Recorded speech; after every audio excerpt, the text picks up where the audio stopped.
Good morning, Miss Suzanne Joy. How are you today? Good. Good morning, Deborah LeeAnn. Shall we talk about corruption? Such a nice topic. Yes. So today we're talking about Gene Key 50, and this is written by Richard Rudd. And this week is the human state, or the very shadowy state, is corruption. But out of corruption has this equilibrium, the balancing. And the Siddhic state, or the highest essence, is harmony. Which is beautiful. Yeah, it's very beautiful. Corruption doesn't sound good, and it has such a I don't know, almost evil's what comes to mind, but it's like it's bad, it's wrong, versus, oh no, it's just broken. It's just not really in tune. It's just not. And when we think of this being one of the frequency, the more musical gene keys, that makes a lot of sense. Like, oh, it's just out of tune. But when as we move through the different stages, we get a chance to get everything to be in alignment. And so anyway, how would you like to start? Because corruption is, I want to define it in a way that we can see. It's so much easier to spot outside of us versus realizing, oh, that too is within me. I was born with that, that karmic stuff that I inherited, and so I'm not broken. I just get to find a way to tune that in. I don't know how would you describe it? Well, if I go to the repressed nature of this key, it's usually overloaded. So, for instance, somebody may feel victimized or taken advantage of, where they submit to a power greater than them that they think is greater than them. And so they fear it. So there's fear that comes involved. And again, this could be ancestral. You may not experience it in your life, or if you do, that's the repressed nature. The opposite is the reactive nature, which is all about irresponsibility. It's when people don't take accountability for their actions and they lash out in fear, and it's unconscious anger of not, wanting it to change and just lashing out. So those two you may see play in the humanness of our being. Yeah, and it's good if we can recognize, oh, when I get, and I know this for myself, when I get super judgy of what other people are doing wrong, it's because I don't want to own up to some of my shit, some of my stuff. So I am, I notice when I get that, and to me, that's what that feels like. It's much more externally focused versus taking the responsibility of like, oh yeah, this is on all of us. So, And I've played the victim role before. And when you don't face that deep fear within you,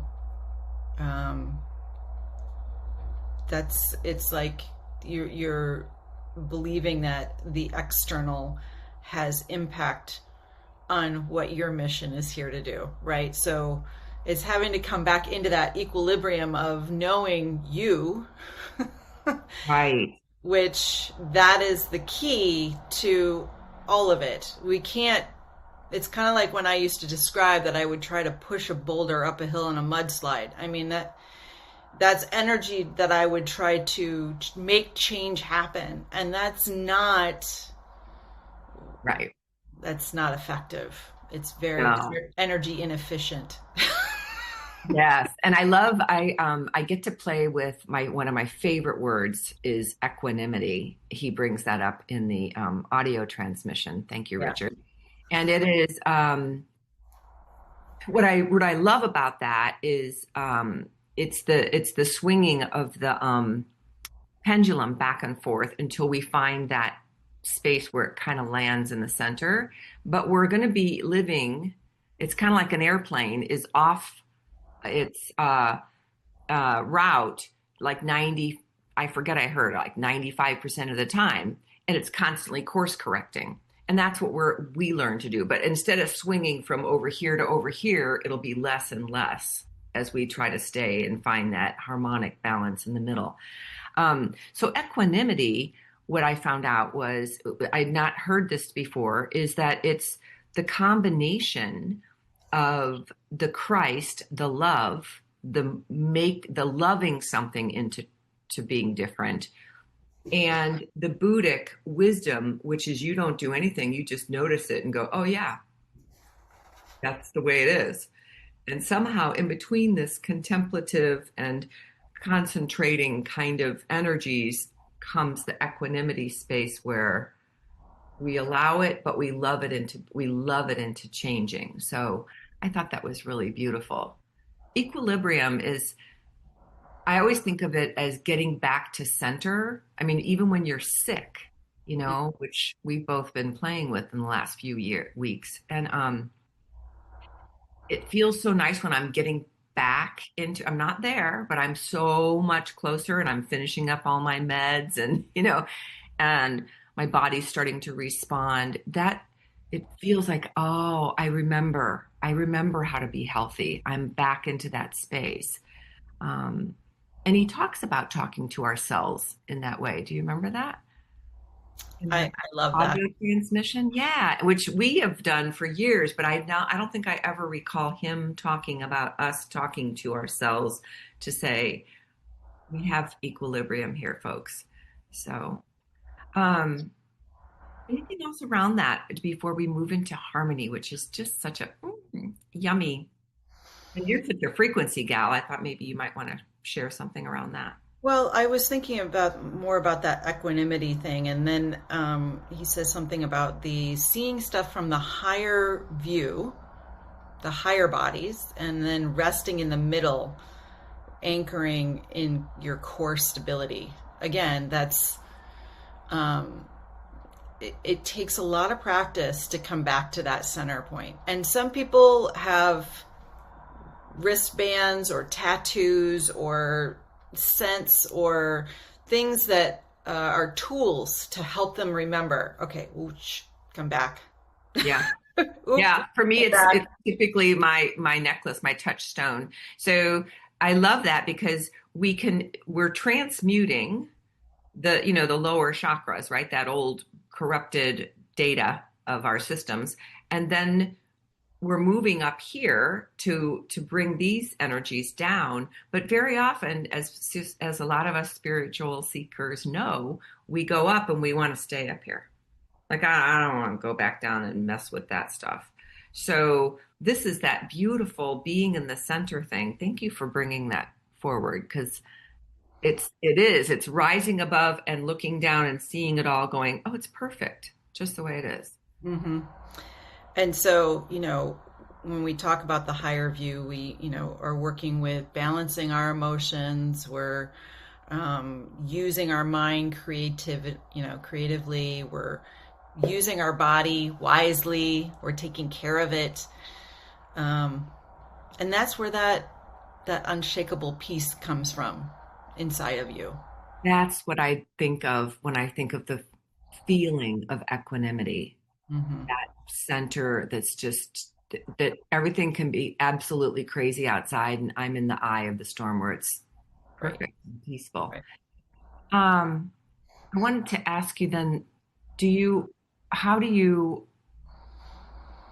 we play with tapping into harmony especially when there's so much disharmony going on around? I guess that is getting into the equanimity, that we can allow that all to be there and it doesn't.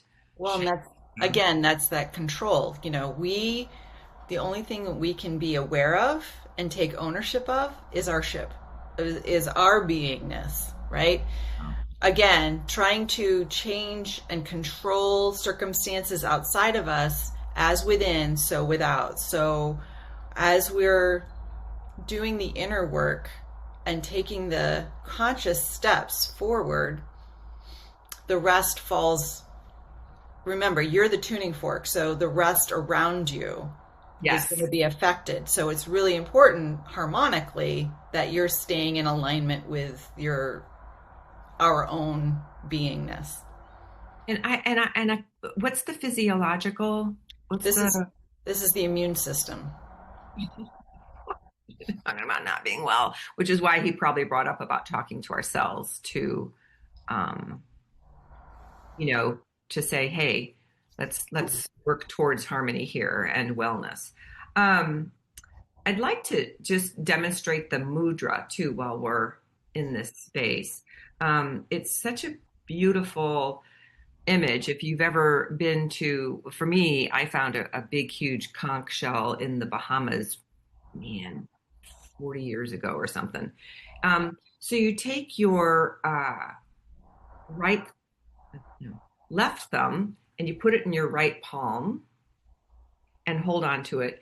And then you wrap your left fingers around your right palm, touching your left index and your right thumb. So it kind of creates that. Mm. And it does look like a shell, And, people used to pick the conch up and you can hear the ocean, this, sound waves through it. And just breathing into this and softening your knees if you're standing, lowering your gaze, softening your face, and allowing the harmony that it brings. And they're typically found in the depth of the ocean. So even in the middle of all the planetary everything, there's this beautiful symbol, harmony.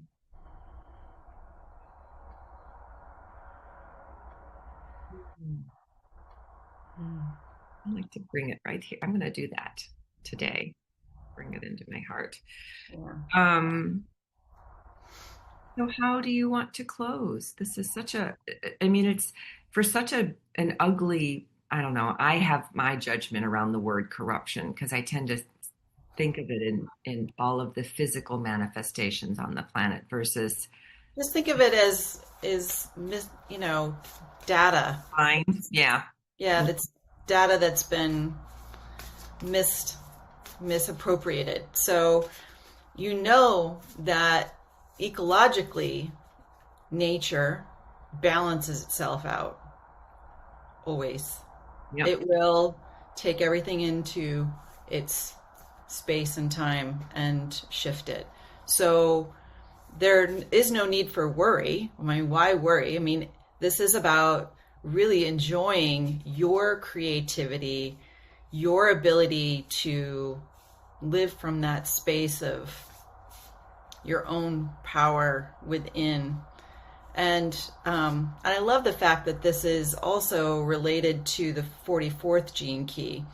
And so when you realize that harmony and equilibrium relate to teamwork, teamwork and synarchy, you all, as your frequency is shifting and you're staying in that space of you will start aligning with people to co-create something new.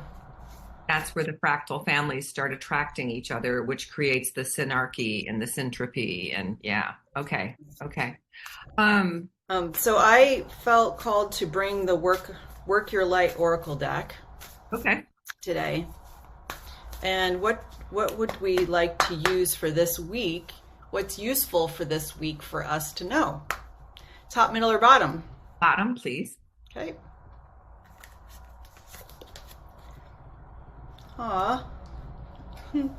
So the card that I pulled is Anna, grandmother of Jesus. Oh, I've never heard this. So this is seeding the light, laying foundations, and having the divine plan. Hold one moment, because I've not ever pulled this, but here you can take a look at the card. Oh, she's so beautiful. How interesting that we get this card. Mm-hmm. Anna, the grandmother of Jesus, was an ancient a mystic who dedicated her life to laying the foundations for Christ's consciousness to be woven through all life. And she's not widely known, but without her, Christ consciousness would not be rising as it is today. Anna represents the quiet dedication that's sometimes required to live a life full of service. She represents the generations that came before that devoted their lives to dreaming a new world into being while knowing that they would not see the glorious end result. She represents the dutiful soldier, the unconditional mother and mystic who can see the thread that is woven throughout all life. Anna teaches us that we have a part to play in the divine plan. It doesn't have to be on the world stage to be significant.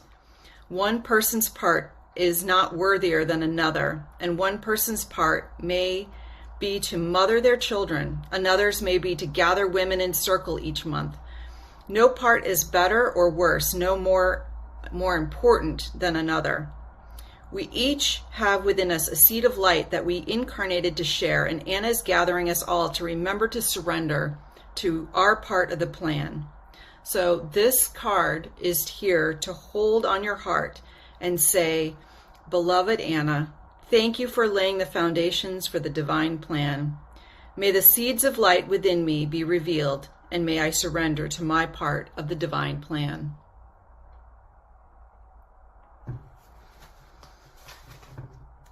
Love that. And we'll put that in the notes around this video.